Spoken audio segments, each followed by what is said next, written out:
নমস্কার, কণ্ঠস্বরে আপনাদেরকে স্বাগত জানাচ্ছি। আমাদের সঙ্গে রয়েছেন একেবারে তরুণ তুর্কি, যিনি প্রাক্তন বিধায়ক। এআইডিএফ দল থেকে তিনি সদ্য যোগদান করেছেন আম আদমি পার্টি, যেখানে অরবিন্দ কেজরিওয়ালকে মুখ করে যে দল এগিয়ে যাচ্ছে, দুর্নীতির সঙ্গে আপোষ নয় তার মূল মন্ত্র সেই দলের তিনি যোগদান করেছেন প্রাক্তন বিধায়ক নওবুচা কেন্দ্রের মামুন ইমদাদুল হক চৌধুরী। আপনাকে কণ্ঠস্বরে স্বাগত জানাচ্ছি দাদা। নমস্কার।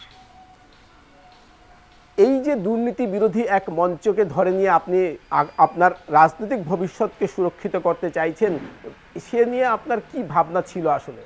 এটা দাদা, আমার রাজনৈতিক ভবিষ্যৎ সুরক্ষিত অসুরক্ষিত এরকম কোনো কথা না।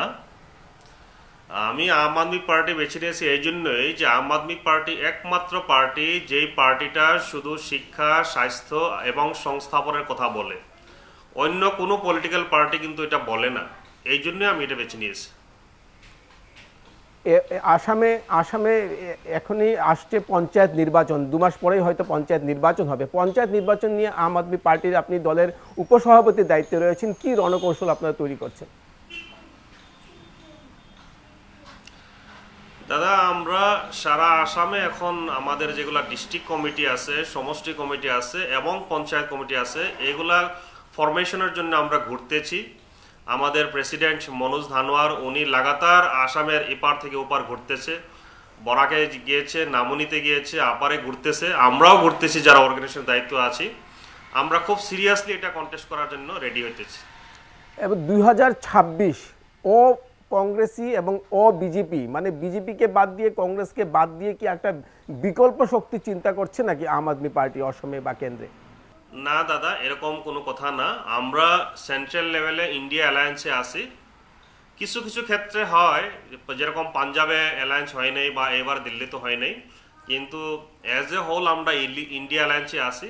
আর আমরা এটা চাই যে আসামে যত সেকুলার ফোর্স আছে, বড় ছোট সব মিলিয়ে বিজেপির বিরুদ্ধে 1-to-1 ফাইট হইতে লাগে আর কি।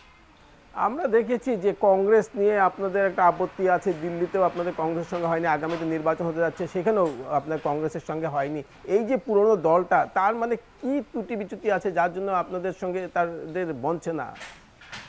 দাদা, এটা আমি ব্লেম গেম করলে তো হবে না।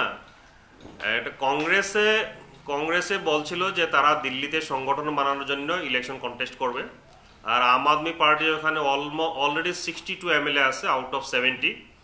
তবুও অ্যালায়েন্স হলে ভালো হয়তো, এটা আমি পার্সোনালি মনে করি। কিন্তু in the greater interest off party যেটা বলে এটাই মানতে হয়। কিন্তু আমরা চাই যে সেকুলার ফোর্স সব একসাথে আসুক।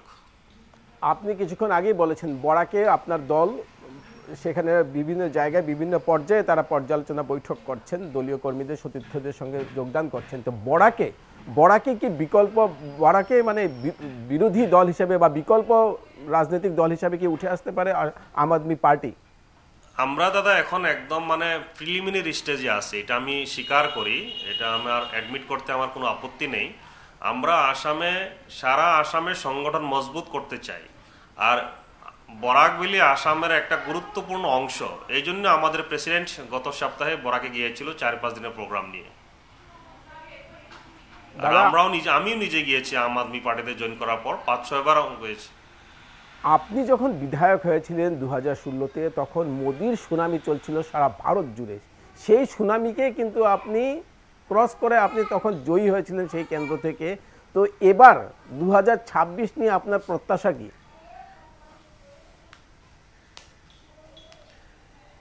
এটা দাদা আমি আপনাকে ধন্যবাদ জানাই যে অন্তত আপনি স্বীকার করেছেন যে আপার আসামে তখন মোদির লহর ছিল, কিন্তু তার মধ্যে থেকে আমি কিন্তু বেরিয়ে গিয়েছিলাম। তার মেইন কজ ছিল মানুষের সাথে 1-to-1 ম্যান কানেক্টিভিটি আছে আমাদের, সেই জন্য জিতেছিলাম। আর এখন একটু পরিবেশ বেলেগ হবে এই জন্যই যে আমি যেই কেন্দ্রের থেকে প্রতিনিধি ছিলাম, ওই কেন্দ্রটা এখন 4-5 ভাগে ভাগ করা হয়ে গেছে। আর মেইন নাওবৈশা যেটা কেন্দ্র, ওই নাওবৈশাটা এসসি রিজার্ভ করা হয়েছে। গতিকে আমি তো আর এসসি লোক নয়, গতিকে এখানে একটা প্রবলেম আছে। গতিকে এখন সংগঠনের কাজে আসি, সংগঠনে যেই দায়িত্ব দেয়, যেই কেন্দ্রের থেকে খেলার কথা বলে সেই কেন্দ্র থেকে খেলবো আর কি। মানে অসমের আরেকটা জ্বলন্ত সমস্যা আছে, বিদেশি সমস্যা। যখন আপনি বিধানসভায় সক্রিয়ভাবে ছিলেন তখন আপনি প্রশ্ন করেছিলেন, আজকে আজকে আজকে অনেক বছর হয়ে গেছে, তারপরও দেখা যাচ্ছে সেই প্রশ্নের কিন্তু মিল পাওয়া যাচ্ছে না। দেখা যাচ্ছিল যে সর্বানন্দ সোনোয়ালের সময় মাত্র আপনার 227 জনকে ডিপোর্ট করেছিলেন 7 বছরে। তো এখনো এই সমস্যায় কিন্তু অসম ভারাক্রান্ত, এবং এনআরসিতে তখন আপনাকে মানে বিধানসভায় দাঁড়িয়ে যেটা বলেছেন চন্দ্রমোহন পাটোয়ারি, যে আমরা এখন 20% যেগুলো বর্ডারিং এরিয়াতে আমরা এনআরসি কর্তৃপক্ষকে মানে লিখেছি, সুপ্রিম কোর্টে লিখেছি যে তার জন্য রিভিউ হয়, 10% যেন অন্যান্য সমস্ত কেন্দ্রগুলোতে রিভিউ হয়। এখন পর্যন্ত এই বিদেশি সমস্যার সমাধানের জন্য যে এনআরসি করা হয়েছিল তা কিন্তু এখনো 20 বাও জ্বলে। তো সেই বিষয়টা আপনারা কীরকম ভাবে উত্থাপন করবেন বা কিভাবে এটা নিয়ে অ্যাড্রেস করবেন? এটা দাদা আপনি একটা খুব সিরিয়াস কথা আপনি উত্থাপন করলেন। এনআরসিটা অ্যাকচুয়ালি কংগ্রেস বলেন, বিজেপি বলেন, এজিপি বলেন, কেউ সমাধান করতে চায় না বিদেশি সমস্যাটা। আমাদের জন্মর আগে এই সমস্যা সৃষ্টি হয়েছিল। এখন সমস্যাটা আছে কি না নাই এটা একটা বিগ কোয়েশ্চন। যদি অ্যাকচুয়ালি সমস্যা থাকতো তাহলে এই সমস্যা নিয়ে এজিপি দুইটা টার্ম গভর্নমেন্ট করলো, তারপরে কংগ্রেস কয়েকটা টার্ম গভর্নমেন্ট করলো, বিজেপি 2টা টার্ম গভর্নমেন্ট করলো, কেন সমাধান করে না? এখন এটা কোয়েশ্চন রেজ হয় যে অ্যাকচুয়ালি এই সমস্যাটা আছে কিনা। আর আপনি সর্বানন্দ সোনোয়াল গভর্নমেন্টের কথা বলছেন, বিজেপি এই সমস্যাটা নিয়ে খুব তোরে জোরে কথা বলে, কিন্তু বিজেপির কার্যকালের সবচেয়ে কম মানে এই ফরেনার্স ডিপোর্ট হয়েছে। ডিপোর্ট তো হয়নি, আপনার এই ডিটেনশন ক্যাম্পে গিয়েছে। গতিকে এই সমস্যাটা পলিটিক্যাল পার্টিরা এটা মানে জিন্দা রেখে এরা পলিটিক্স করতে চায়, এরা সমাধান করতে চায় না। কিন্তু আমাদের ভিউটা আলাদা। আমরা চাই ওয়ান্স ফর অল এই সমস্যাটা সমাধান হোক। এই সমস্যা নিয়ে কোনোদিন রাজনীতি হইতে লাগে না, এটা একটা সিরিয়াস সমস্যা। যদি সমস্যা আছে ওয়ান্স ফর অল সমাধান হোক, আর রাজনীতি হোক শুধু শিক্ষা, স্বাস্থ্য, সংস্থাপন এবং ডেভেলপমেন্টের উপরে। আপনি একজন এলএলবি পাশ করা, আইনের দৃষ্টিতে কি বলে যে এত বছর থেকে লোকেরা এই এনআরসির মানে যে চক্কর কাটছে, এটা আইনের দৃষ্টিতে কি বলে, কি করে, তার সমাধান কোন পথে? দাদা টেকনিক্যাল লাইনে গেলে তো বহুত ডিবেট হবে। টেকনিক্যাল লাইনটা ছেড়ে বা লিগেল লাইনটা ছেড়ে আমরা এটাই বলি যে এটা ওয়ান্স ফর অল সমাধান হইতে লাগে। যেহেতুকে প্রায় 1600 করোড় 1600 কোটি টাকা খরচার বিনিময়ে কয়েক বছরের মেহনতের পরে এনআরসিটা হয়েছিল। বিজেপি গভর্নমেন্টের এটা দায়িত্ব ছিল, রেসপন্সিবিলিটি ছিল যে তারা এই এনআরসিটা মানুষকে দেওয়াটা জরুরি ছিল, কিন্তু তারা দেয় নাই। ইভেন কি এনআরসির যেগুলা আপনার কেন্দ্র ছিল, এই কেন্দ্রগুলা টেন্ডারে যেগুলো ফার্নিচার ছিল, শুনতে লজ্জা লাগে, এই ফার্নিচারগুলা টেন্ডারে ওরা বিক্রি করে দিয়েছিল। গতিকে এই ইস্যুটা নিয়ে রাজনীতি করা সহজ, হিন্দু মুসলিম খেলা সহজ, আসামিজ বাঙালি খেলা করা সহজ, এটা নিয়ে তারা পলিটিক্স করে, কিন্তু এটা হইতে লাগে না। এটা আমরা চাই না এটা নিয়ে পলিটিক্স করা। 200টা ফরেনার ট্রিব্যুনালের মানে কার্যালয় ছিল, তাকে আরো এক্সপান্ড করে 400টা করার কথা বলা হলো, আরো লোক নিয়োগের কথা বলা হলো, কিন্তু কোনো কিছুই হয়নি, সব কিছুই বুমেরাং। কিন্তু এই সমস্যা যেমন তেমনই আছে। এখন যেটা হয়েছে, বর্তমান সরকারের যে স্থিতি নিয়েছেন সেই স্থিতিকে কিন্তু তার মিত্র জোটের অসম গণ পরিষদ দলও সমর্থন করছে, যেটা হলো 71-71-কে বেস ধরে একবার করা হলো, এখন 51। আবার সুপ্রিম কোর্ট বলেছে 71 বেস ইজ দ্য কারেক্ট। এখন এই যে দ্বিচারিতা, এই দ্বিচারিতার মধ্যে মানুষের ভাগ্যবন্ধী এবং বিশ্বাস অবিশ্বাসের একটা খেলা চলছে। এই বিষয়টাকে আপনি কি বলেন? আমাদের পার্টির স্ট্যান্ড হলো যে আমরা আসাম যেটা অ্যাকর্ড হয়েছিল 1985-এ, ওই অ্যাকর্ডের according to this date accords 1971টা ছিল বেস ইয়ার, আর আমরা আসাম অ্যাকর্ডকে সম্মান করি, সেই জন্য আমরা 71কে সাপোর্ট করি। তো হিমন্ত বিশ্ব গভর্নমেন্টে চেয়েছিল 51, কিন্তু আপনি নিশ্চয়ই জানেন যে সর্বানন্দ সোনোয়াল গভর্নমেন্ট, বিজেপির ফার্স্ট আসাম গভর্নমেন্ট সর্বানন্দ সোনোয়াল নেতৃত্বে হয়েছিল, উনি কিন্তু এফিডেভিট দিয়ে গেছিলেন যে 1971টা বহাল রাখতে লাগে, আর উনার এফিডেভিটের ভিত্তিতে 1971টা সুপ্রিম কোর্টে বহাল রেখেছে। এই হইল বিজেপির দ্বৈচারিতা, মানে এরা বলে একটা করে একটা। আরেকটা কথা আপনি দেখেন, আসাম অ্যাকর্ডটা যখন হয়েছিল এটা তো একদিনে হয় নাই, 6 বছর মুভমেন্টের পরে বিভিন্ন ধরনের technical, legal, national, international issue অ্যানালাইসিসের পরে এই অ্যাকর্ডের ড্রাফটটা করা হয়েছিল।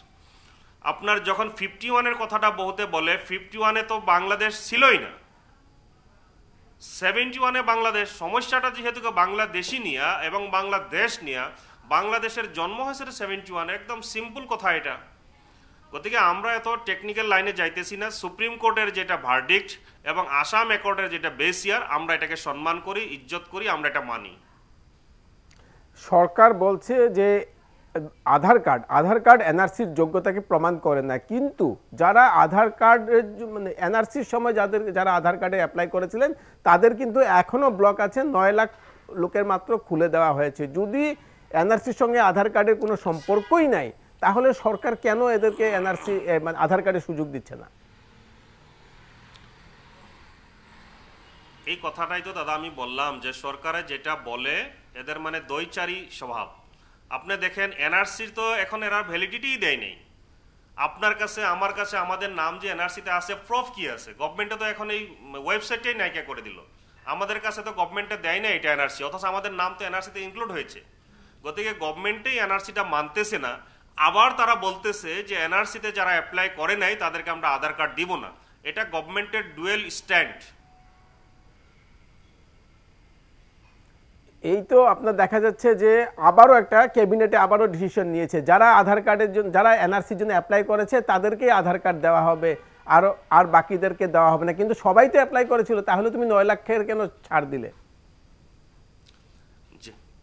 হ্যাঁ, ওইটাই তো দাদা আমি বললাম, যেহেতু কি এনআরসিটাকে তারা এখন ভ্যালিডিটি দিতেছে না, তারপরেও তারা আধার কার্ডের কথা বলতেছে যে আপনি যদি এনআরসি অ্যাপ্লাই না করছেন না তাহলে আপনারা আধার কার্ড পাবেন না। এই বলার রাইট তো গভর্নমেন্টের নাই। গভর্নমেন্টের থাকতো যখন গভর্নমেন্টে এনআরসিটা গ্যাজেট নোটিফিকেশনের মাধ্যমে মানুষকে দিয়ে দিত যে যায় আসে না আসে এটা তোমাদের এনআরসি, কিন্তু গভর্নমেন্টে তো এটা মানে নাই। একটা গভর্নমেন্টের নিজে না মানার বিষয়টা নিয়ে আবারই ক্যাবিনেট ডিসিশন ক্যাবিনেট ডিসিশন মানে লয় তারা। গতিকে এটা গভর্নমেন্টের ইম্যাচিউরিটি। শুনতে লজ্জা লাগে, গভর্নমেন্টের যেগুলা ডিসিশন নেয় ক্যাবিনেটে, মোবাইল নিতে পারবে না, এটা ক্যাবিনেট ডিসিশন। দেখছেন কারবার প্রাইমারি স্কুলে কয়টা আন্ডা খাবে, এটা ক্যাবিনেট ডিসিশন নেয়। আমরা শুনি নাই, কিন্তু এত মানে ছোট ছোট কথা নিয়ে ক্যাবিনেট ডিসিশন হয়। প্রতি সপ্তাহে তো ক্যাবিনেট হচ্ছে, তার জন্য নতুন নতুন ডিসিশন নিতে হচ্ছে। আগে তো এই ধরনের সিস্টেম ছিল না, একটা ক্যাবিনেট বৈঠক বসা মানে অনেক। ক্যাবিনেটের মর্যাদা, আমি অনেক কোটি কোটি টাকা খরচ, এন্টায়ার সেটআপ যেতে হয় ক্যাবিনেট বসার জন্য গভর্নমেন্টের অফিসারদের, তার জন্য অনেক লেখা পড়া অনেক কিছু চলে, মানে সেই সমস্ত কিছু কি করে প্রতি সপ্তাহে হচ্ছে সেটাই একটা। এবং ক্যাবিনেটের যে ডিসিশনগুলো, ক্যাবিনেটের সব ডিসিশনগুলো কিন্তু এখন পর্যন্ত ইমপ্লিমেন্ট হয়নি। আমি দাদা একটা লাইটার মোমেন্টে আপনাকে একটা কথা জিজ্ঞাসা করি, আমি উল্টা জিজ্ঞাসা করি। সর্বানন্দ সোনোয়াল গভর্নমেন্ট একটা ক্যাবিনেট ডিসিশন নিয়েছিল যে যারা আসাম গভর্নমেন্টের এমপ্লয়ি তারা এই সপ্তাহের মানে শনিবার এই ট্র্যাডিশনাল ড্রেস মানে পরিধান করে অফিস যাইতে দিয়েছিল। ওইটা কি হইলো? ওটা তো গভর্নমেন্টে কোনোদিন বলে না এখন। গতিকে ক্যাবিনেট ডিসিশনের এখন যেটা গুরুত্ব থাকতে লাগছিল আর থাকাটা দরকার, কারণ উইদাউট ক্যাবিনেট ডিসিশন এক গভর্নমেন্ট ক্যান নট রান। কিন্তু ক্যাবিনেট ডিসিশনের নামে তারা মানে ফুর্তি ফার্তা করতেছে, স্পিরিট সিরিয়াসলি নেয় না তারা ক্যাবিনেট ডিসিশনগুলো। স্পিরিট অফ দ্য ক্যাবিনেট মানে মিনিস্ট্রির যে ক্যাবিনেট বৈঠকের যে স্পিরিটটা, সেই স্পিরিটটাই নিয়ে হয়ে গেছে। আমরা আপনার আবারও চলে যাব মামুন ইমদাদুল হক চৌধুরীর কাছে। আমরা জানতে চাইব অসমে যে সমস্যা রয়েছে, মানে 6 জনগোষ্ঠীকে জনজাতিকরণ, চা বাগানের মজদুরদের সমস্যা রয়েছে, এবং অসমের যে বিনিয়োগের যে সম্ভাবনা রয়েছে সেই সম্ভাবনাও কিন্তু আমরা দেখতে পাচ্ছি যে ক্ষীণ, কারণ তার যে ইনফ্রাস্ট্রাকচার ছিল সেই ইনফ্রাস্ট্রাকচারও সেইভাবে নেই। তো এই মুহূর্তে আপনি অসমের যে বিদ্যুৎ, যে মেইন আমাদের যে আমাদের সর্বশক্তিমান, যে বিদ্যুৎ না থাকলে আমাদের শিল্প থাকবে না, তো শিল্প প্রতিষ্ঠান গড়ে তোলা যায় না, এই যে তারপরে স্মার্ট মিটারের যে সারাশি চাপ, এই সমস্ত বিষয়গুলো আপনি খুব সূক্ষ্মভাবে আলোচনা করেন এবং আপনি সেই বিষয়গুলোকে আপনি খুব পর্যালোচনা করেন আপনি, এবং পড়াশোনা করেন তার জন্য। আসলে এই জিনিসটা কি এই স্মার্ট মিটারের যে বিষয়টা, সেটা অনেকেই বলেন যে না ইন্ডাস্ট্রিয়াল সেক্টরের জন্য এটা দেওয়া হয়েছিল, শুধু আসামে ইমপ্লিমেন্ট হয়েছে, আসলে বাস্তবটা কি? স্মার্ট মিটারে মানুষকে যে মানে কত ধরনের হ্যারাসমেন্ট করতেছে এটা আপনি তো প্রমাণ। আমি আমার কথা বলি, আমি যেই জায়গায় গুয়াহাটিতে থাকি, আজকে 2 বছর আগের ঘটনা, আমার পার্সোনাল, এটা বলা লাগে না তবু বলতেছি, আমি ওখানে বেশি থাকি না। 3000 টাকা আমি রিচার্জ করেছি, তারপরের দিন শেষ।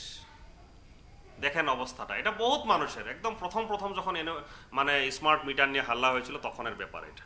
গতিকে স্মার্ট মিটারটা আমি ব্যক্তিগতভাবে আমি সমর্থন করি না এটা। তা গভর্নমেন্টে বলছিল যে এই যে আপনার মানে খেলিমিলি হইতেছে তারা ঠিক করবে, কিন্তু এখন পর্যন্ত ঠিক করার কোনো বিধিগত ব্যবস্থা বা আমরা দেখি নাই কিন্তু এখন।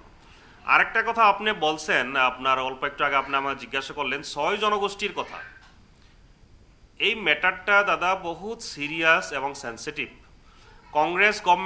কংগ্রেস দলে ওইটা বলে যে আমরা 6 জনগোষ্ঠীকে জনজাতিকরণ দেব, এসটি স্ট্যাটাস দেব, বিজেপিও বলে।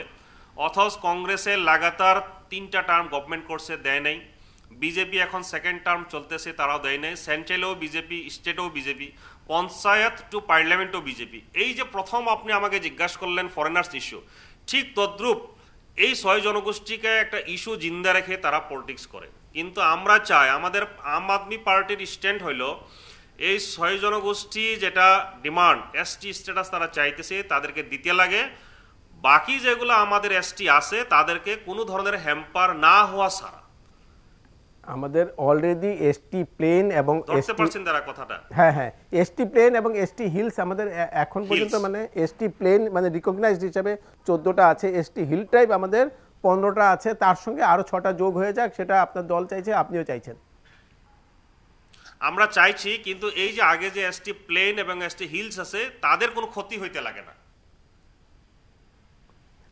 আপনি দেখুন কামতাপুরীদের যে কামতাপুর লিবারেশন অর্গানাইজেশন করেছিল যে ভদ্রলোক জীবন সিং, তাকে নিয়ে আসা হলো, তার থেকে একজন রাজ্যসভায় অনন্ত মহারাজ সাংসদ হয়ে গেলেন, তাদেরকে বলা হলো তোমাদের বিষয়টাকে দেখা হবে, তোমাদের এসটি স্ট্যাটাস এবং তোমাদের কামতাপুরী রাজ্য মানে পৃথক রাজ্য, সেপারেট স্টেটের পক্ষে গেলেন এই বিজেপি সরকার, কেন্দ্রীয় সরকার। তার পরবর্তীতে কিন্তু তাদের ভাগ্যে জুটেছে সেই প্রতারণা। কামতাপুরীদের ক্ষেত্রে বলছি, কামতাপুরীরাও এসটি ডিমান্ড করছিলেন। আপনার দিল্লি বা পাঞ্জাবে যে মডেল আছে সেই মডেলে আপনারা বিদ্যুৎ ফ্রি দিচ্ছেন, 200 ইউনিট 300 ইউনিট বিদ্যুৎ ফ্রি দিচ্ছেন। এই জায়গাতে এখানে সারাশি চাপ, এই যে আপনাদের বিদ্যুৎ ফ্রি দেওয়া, মহিলাদের জন্য বাস ফ্রি দেওয়া, অসময় তো পিঙ্ক বাস শুরু হয়েছিল, বন্ধ হয়ে গেছে, পিঙ্ক বাসের আর কোনো হদিশ নেই। তো এই যে আপনার বা শিক্ষার ক্ষেত্রে যে ইনফ্রাস্ট্রাকচার যে ডেভেলপ করেছেন একেবারে মানে ইন্টারন্যাশনাল স্ট্যান্ডার্ডে, যে স্কুলে মানে ইনফ্রাস্ট্রাকচার ধসে পড়েছিল, সেই যে স্ট্যান্ডার্ডে আপনারা দিল্লিকে নিয়ে গেলেন বা পাঞ্জাবকে নিয়ে যাচ্ছেন, তো এই যে মন্ত্রটা, এই যে মানে গোপন মন্ত্রটা বা জাদু কাঠির যে ছোঁয়া আপনাদের মধ্যে রয়েছে, সেটা কি অসমবাসী দেখতে পাবে বা আপনাদের প্রতিশ্রুতিতে 2026-এ কি এগুলো প্রতিফলন হবে? এটা দাদা সেই জন্যই আমরা সংগঠনটা মানে মজবুত করার আমরা সবাই এখন ব্যস্ত। আপনি যে কথাগুলো বললেন, শিক্ষা বা ফ্রি ইলেকট্রিসিটি, এগুলা তো মানুষকে মেসেজটা দেওয়ার জন্য তো আমাদের অর্গানাইজেশন লাগবে। তা মানুষ তো এখন ফরেনার্স ইস্যু নিয়ে অভ্যস্ত, 6 জনগোষ্ঠীর স্ট্যাটাস নিয়ে অভ্যস্ত, কে কি খাবে না খাবে, কে কি পড়বে না পড়বে এটা নিয়ে অভ্যস্ত। গতিকে মানুষের মাইন্ডসেটটা এরকম হয়ে গেছে। গতিকে আমরা পরিশ্রম করতেছি যাতে আমরা মানুষকে এই মেসেজটা দিতে পারি যে ফ্রি এডুকেশন, যে ভালো এডুকেশন হয়, এটা এক্সাম্পল আমরা দিতে পারি। দিল্লি ফ্রি ইলেকট্রিসিটি যে দেওয়া যায়, বাজেট সারপ্লাস, কিন্তু আপনি মনে রাখবেন ফ্রি ইলেকট্রিসিটি দেওয়ার পরেও কিন্তু দিল্লিতে সারপ্লাস বাজেট। গতিকে এটা নিশ্চয় বাজেট ম্যানেজমেন্ট। গতিকে আমরা পারবো, এটা আমাদের বিশ্বাস আছে, আমরা পারবো। এই যে বাজেট সারপ্লাস করে জনগণের জন্য মানে জনহিতৈষী কাজ করার যে রেকর্ডটা আপনার রয়েছে, মনে হচ্ছে যে আপনাদের এখানে এই মেসেজটা আপনি দিতে পারছেন না। কিন্তু দেখা গেছে গুয়াহাটিতে যে পুরসভা নির্বাচন হয়েছিল, সেই নির্বাচনে কিন্তু আপনার দল একটা কমিশনার পেয়েছে এবং সেকেন্ড লার্জেস্ট দল হিসাবে উঠে এসছে। তো লোকের কাছে মেসেজ আছে, কিন্তু কোথায় আপনাদের মনে হচ্ছে খামতি রয়েছে? আমাদের দুইটা বড় ড্রব্যাক আমাদের মানে আত্মবিশ্লেষণে ধরা পড়ে আমার ব্যক্তিগতভাবে। এটা হলো আমাদের সংগঠন চালানোর জন্য যেটা ফান্ডের দরকার, এটা আমাদের পর্যাপ্ত পরিমাণে নেই। মানে আর্থিক সচ্ছলতাটা একটা বড় ক্রাইটেরিয়া একটা পলিটিক্যাল পার্টি রান করার জন্য, এটা আজকের তারিখে আমাদের অভাব। আরেকটা আজকের তারিখে আমাদের অভাব হলো আমাদের কিছু পলিটিক্যাল ফেস লাগে। বরাকে যেরকম লাগে, হিলসে লাগে, আপনার ব্রহ্মপুত্র ভ্যালিতে লাগে। ব্রহ্মপুত্র ভ্যালির আবার কয়েকটা পার্ট আছে, আপার, লাওয়ার, মিডল। এই সব জাতি জনগোষ্ঠী সব এরিয়ার থেকে আমাদের 2-4 জন করে পলিটিক্যাল ফেস লাগে, আর কিছু ফান্ড লাগে। একদম খুল্লাম খুল্লা আমি বলতেছি, পার্টি রান করার জন্য ফান্ড লাগে। এই দুইটা আমরা পারতেছি না জন্যই আমাদের মানে সংগঠনটা আমরা মজবুত করতে পারতেছি না। আপনার দল তো ফান্ড দেয় পার্টি না। ফোরামেও বলি যে আপনার দল তো ফান্ড দেয় না, কখনো দেয়নি, আগেও দেয়নি। ফান্ড দেয় না মানে কি পার্টি না, আমি বলতেছি কোনটা জানেন, পার্টি রান করার জন্য ফান্ড। আপনার দলের নতুন মুখ এসেছে। আজকে আপনি একটা র্যালি দিলেন, আজকে একটা র্যালি আজকে ধরেন আপনি একটা র্যালি অর্গানাইজ করলেন, ওটা থেকে ফান্ড প্রয়োজন হবে না? কয়দিন আপনি 500 টাকা 1000 টাকা চান্দা করে একটা র্যালি অর্গানাইজ করতে পারবেন? এইটাই আমাদের মেইন প্রবলেম, যেটা মানুষে বুঝতে পারে না। মানুষে তো ভাবে আপনার কংগ্রেসে হোক বিজেপি হোক কোটি কোটি টাকা খরচা করে তারা র্যালি দিয়া দেয়। এই আর্থিক সক্ষমতাটা আজকের তারিখে আমাদের নাই। তো তার জন্য দলকে কিভাবে আগাতে হবে, এটা একটা মেজর ড্রব্যাক আমাদের। এই যে সমস্যায় আপনারা মানে এগুলো আমরা আলোচনা করতেছি, এত স্ট্রং মেসেজ নিয়ে আপনারা যাচ্ছেন, আপনারা সমাজে এত উন্নয়নের, শিক্ষা, স্বাস্থ্য, সংস্কৃতি সমস্ত কিছু উন্নয়নের এই স্ট্রং মেসেজ থাকার পরও কেন এই অবহেলার শিকার? এর জন্য কি করতে হবে আগামী দিনে আপনি মনে করেন? আপনি এক্সপিরিয়েন্সড, যেহেতু আপনি প্রাক্তন বিধায়ক, আপনি সময়টা দেখে এসছেন এবং এখনো ইয়াং ব্লাড আপনার ভিতরে আছে। তো এই ক্ষেত্রে দলকে করণীয় প্রয়োজন, না দলে যারা নেতৃত্বে আছে তাদের কিছুটা ত্যাগ করতে হবে? না, এটা সবাইরে করণীয়, কিন্তু যেগুলা মানুষ আমরা অ্যাপ্রোচ করতে পারি, মানুষে ভয় পায়। বিজেপির যেগুলো এজেন্সি আছে, এখন গভর্নমেন্টের এজেন্সিগুলো প্রায় বিজেপির কবজাতে থাকার মতো, যদিও বলা যায় না, কিন্তু এটা বাস্তব সত্য কথা আর কি। গতিকে মানুষে আমাদেরকে ভয় পায় ফান্ড করার জন্য। কেউ বলে না এগুলা কথা, অন ক্যামেরা কেউ বলে না ফান্ডের কথা। আমি কিন্তু খুল্লা বলতেছি যে আমাদের ফান্ডের অভাবের জন্য আমরা পার্টি স্প্রেড করতে পারতেছি না। আমরা না হলে আমাদের আইডিওলজি ভালো, আমাদের মানে এজেন্ডা ভালো, মানুষে কেউ নেগেটিভ কথা আমাদের বিষয়ে বলে না। এবার আমরা আবারও রাজ্যের সমস্যাতে আসি। আমরা দেখতে পাচ্ছি যে এই স্কুল প্রভিন্সিয়ালাইজড করা এবং শিক্ষকদের চাকরি, টেট পরীক্ষা, এই বিএডের ডুপ্লিকেট সার্টিফিকেট, বিভিন্ন বিষয় নিয়ে শিক্ষামন্ত্রীর যে পদক্ষেপ গ্রহণ করা দরকার ছিল, আপনার কি মনে হয় বর্তমানে যে একটা ন্যাশনাল এডুকেশন পলিসি এসছে তারপরেও আমরা পিছিয়ে আছি? শিক্ষামন্ত্রী ডক্টর রনোজ পেগু, উনাকে আমি খুব ভালোভাবে জানি। উনি ভালো লোক, উনি নাইস জেন্টলম্যান, কিন্তু এখন বিজেপির যেটা মানে মানে কাজ করার যেটা স্টাইল, হয়তো ওই স্টাইলে উনি অ্যাডজাস্ট হইতে পারতেছে না। তার জন্য উনি যেগুলা সিদ্ধান্ত নিতে লাগে বা কার্যকরী করতে লাগে হয়তো পারতেছে না। না হলে as a man he is a good man, এটা আমি স্বীকার করি। আমি ওনাকে ছোট থেকে চিনি। উনি কমিউনিস্ট আইডিওলজি থেকে আসা লোক, আর কমিউনিস্ট আইডিওলজি থেকে আসা লোক বিজেপি হিন্দুত্ব আইডিওলজিতে হয়তো মিক্সআপ হইতে ওনার টাইম লাগতেছে। না হলে মানুষ হিসাবে উনি খারাপ, আমি ভাবি না যে উনি খারাপ লোক, উনি ভালো লোক। আর এখন তো বিজেপি তো ওয়ান ম্যান এজেন্ডা চলে, ওয়ান ম্যান আর্মির মতো চলে। হয়তো উনি ক্যাবিনেটে বসে থাকে, কিন্তু হয়তো ওনার ডিসিশন থাকে না, কার্যকরী হয় না ওনার ডিসিশন। ওনাকে আমি দোষ দিতে চাই না। যে আমরা জানতে চাইবো যে অসমের, আপনি যেহেতু এলএলবি করে এসছেন, আইন বিষয়ে আপনি জানেন যে এক দেশ এক নির্বাচনের এখন যে প্রস্তাব সংসদে পেশ করা হয়েছে, সে বিষয়ে আপনি আপনার মতামতটা কি? এটা দাদা, বিষয়টা পজিটিভও আছে নেগেটিভও আছে। পজিটিভ এটা হলো যে আপনার খরচা কমবে, মানুষ সব সময় ইলেকশনে ব্যস্ত থাকতে লাগবে না, পঞ্চায়েত ও পার্লামেন্ট একসাথে ইলেকশন হবে। আর নেগেটিভ কথাটা হলো কি, ছোট ছোট যেগুলা পার্টি আছে এগুলা পার্টি শেষ হয়ে যাবে, এগুলা থাকবে না। আপনার ন্যাশনাল লেভেলে যখন ইলেকশন চলবে, প্রেসিডেন্সিয়াল ফর্মের মতো চলবে আর কি। গতিকে ন্যাশনাল যে ফেজ থাকবে ওনার ফেজের উপরে ভিত্তি করে মানুষে ভোট দিবে, ছোট পার্টি থাকবে না। এটা মেজর নেগেটিভ। কিন্তু পজিটিভও আছে, আমি বললাম যে পজিটিভও আছে, খরচা কমে যাবে, টাইম কমে যাবে মানুষের। কিন্তু এত মানে মানে আমাদের তো মাল্টিপল পার্টি সিস্টেম, যদি সেই পার্টি সিস্টেমটাকে চেঞ্জ করে যে টু পার্টি সিস্টেম করা হয় আমেরিকার মতো, তাহলে তো এই এই এই ধরনের বোধহয় প্রেসিডেন্সিয়াল মানে ফর্ম অফ ইলেকশন যেটা আপনি বলছেন সেটাতে যাওয়া বোধহয় সম্ভব হতে পারে নাকি?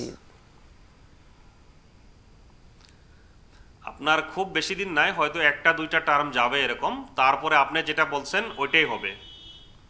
কারণ ছোট ছোট ছোট যেগুলা দল আছে হয়তো বিজেপির সাথে যাবে, যাবে মানে মার্চ হবে, না হয়তো অ্যালায়েন্স করবে আর কি। আর বাকি সেকুলার যেটা ফোর্স থাকবে এদের সাথে থাকবে, ও টু ওয়ে ইলেকশন চলবে আর কি। আজকের তারিখে হয়তো কেউ মানবে না, কিন্তু এটা বাস্তব সত্য কথা আর কি, এই লাইনেই যাইতেছে আর কি। মানে আগামী দিনে ছোট ছোট পার্টি তার বা আঞ্চলিক যে শক্তিগুলো রয়েছে সেগুলোর আর প্রভাব থাকবে না, প্রভাব থাকবে না দেশীয় রাজনীতিতে, থাকবে না, থাকবে না। সাউথে থাকবে, সাউথে যেগুলা রিজনাল পলিটিক্যাল পার্টি আছে, এই সাউথে কিন্তু ন্যাশনাল পার্টির খুব একটা ইম্প্যাক্ট নেই। আপনি দেখবেন অন্ধ্র দেখেন, তেলেঙ্গানাতে দেখেন, তামিলনাড়ুতে দেখেন, পডিচুরিতে দেখেন, এগুলাতে খুব বেশি একটা না, এক্সেপ্ট কর্ণাটকা, বাকিগুলোতে সব রিজনাল পার্টির মানে আপনার ডমিনেন্স। গতিকে সাউথের হয়তো রিজনাল পার্টি টিকবে, বাকি কোনো রিজনাল পার্টি টিকবে না। যারা টিকতে চাইবে তারা কোনো না কোনো একটা অ্যালায়েন্সের সাথে থাকতে হবে ন্যাশনাল লেভেলে। মানে এখনো দেখা যাচ্ছে যে কংগ্রেস বা বিজেপি বিভিন্ন মিত্র জোটের সঙ্গে জোট করে ওরা সরকার চালাচ্ছে, তো সেই ক্ষেত্রে দেখা যাচ্ছে বিজেপির মধ্যেও একটা আনসার্টিনিটি রয়েছে, কংগ্রেসের মধ্যে তো রয়েছেই।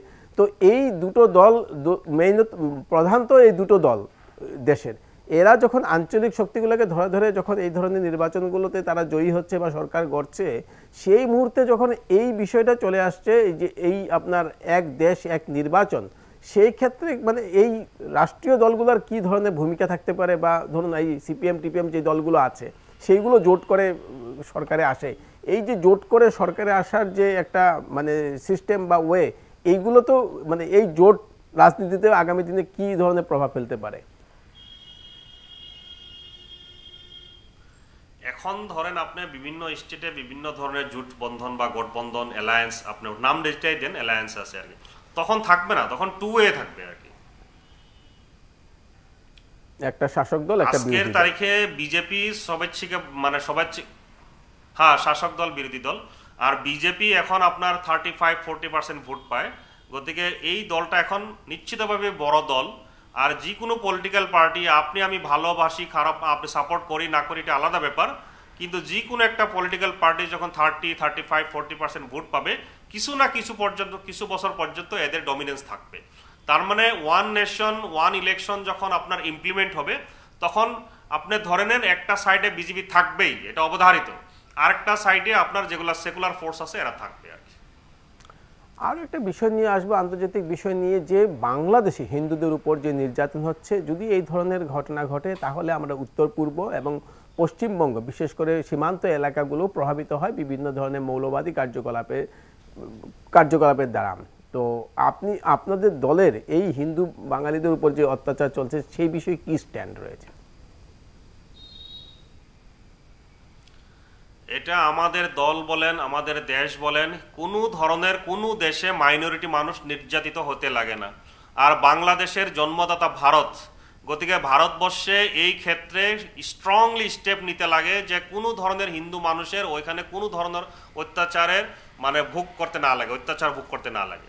গতিকে বাংলাদেশে যেটা ইন্টারিম গভর্নমেন্ট আছে ডক্টর ইউনূসের নেতৃত্বে, সেন্ট্রাল গভর্নমেন্টে এটা স্ট্রংলি একটা মেসেজ দিতে লাগে যে প্রত্যেকজন মাইনরিটি মানুষ, মাইনরিটি মিনস ওখানে বাঙালি হিন্দু, প্রত্যেকজন বাঙালি হিন্দু ওইখানে সেফ অ্যান্ড সিকিউর হয়ে থাকতে লাগে।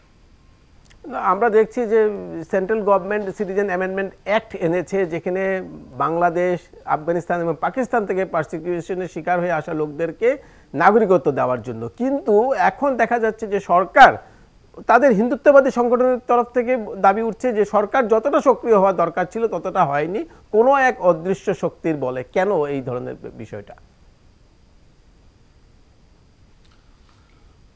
অদৃশ্য শক্তি দাদা আমি তো জানি না, এটা তো আর সিকিউরিটির ম্যাটার, ইন্টেলিজেন্সের ম্যাটার, আমি কিভাবে বলবো। কিন্তু আমি অ্যাজ এ কমন ম্যান আমি এটাই বলতে চাই যে বাংলাদেশ গভর্নমেন্টকে ইন্ডিয়া গভর্নমেন্টে একটা স্ট্রং মেসেজ দিতে লাগে। কারণ বাংলাদেশ কিছু না কিছু ক্ষেত্রে বাংলাদেশ ভারতবর্ষের উপরে বহুত ক্ষেত্রে নির্ভরশীল। গতিকে এরকম একটা ছোটো দেশ, আর যেই দেশটাকে জন্ম দিয়েছে ভারত, গতিকে ভারতবর্ষের প্রাইম মিনিস্টার, ফরেন মিনিস্টার তাদের লেভেলে একটা স্ট্রং মেসেজ দিতে লাগে যে কোনো ধরনের হিন্দু যাতে নির্যাতিত না হয়।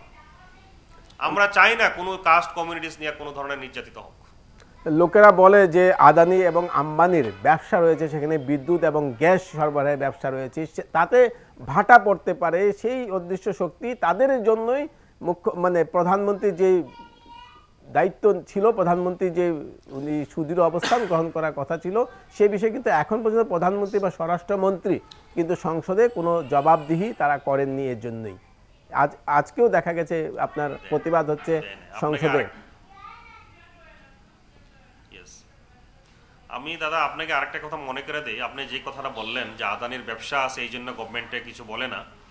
শ্রীলঙ্কাতে যখন আজকে ৩-৪ বছর আগে আপনার এরকম হইল আর কি, অভ্যুত্থান হইল, গণ অভ্যুত্থান, তখন আপনার রনিল বিক্রমসিঙ্ঘে কার্যবাহী রাষ্ট্রপতি হইল। উনি একটা স্টেটমেন্ট দিয়েছিল যে ভারতবর্ষের মানে প্রাইম মিনিস্টারের ইনফ্লুয়েন্স ছিল আদানিকে ওখানে ইলেকট্রিসিটি টেন্ডার দেওয়ার জন্য। গতিকে আপনার কথাটার সত্যতা আমি স্বীকার করি। এটা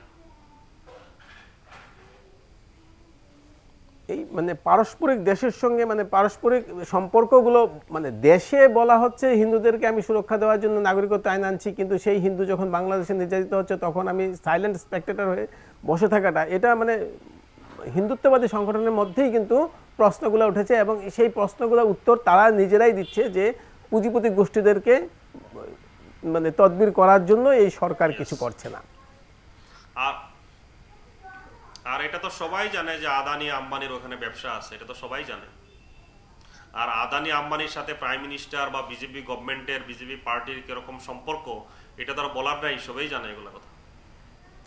আচ্ছা, শেষ একটা প্রশ্ন আপনাকে করে আমরা বিদায় নিব। তাই জানতে চাইছি যে অসমে বর্তমানে যে সরকার চলছে, মানে সবাই বলে যে সিন্ডিকেট রাজে মানে এই সরকার চলছে, আর আপ যেহেতু দুর্নীতি বিরোধিতা করা সরকার, আপনারা গ্রাস রুটে রয়েছেন, গ্রাস রুটে আপনারা দেখছেন সব জায়গায় সর্বত্র, এই বিষয়টা আপনি কি বলবেন? রাজ্যে কি চলছে আসলে? স্বৈরাচারী চলছে না শাসন, সঠিক শাসন ব্যবস্থা চলছে?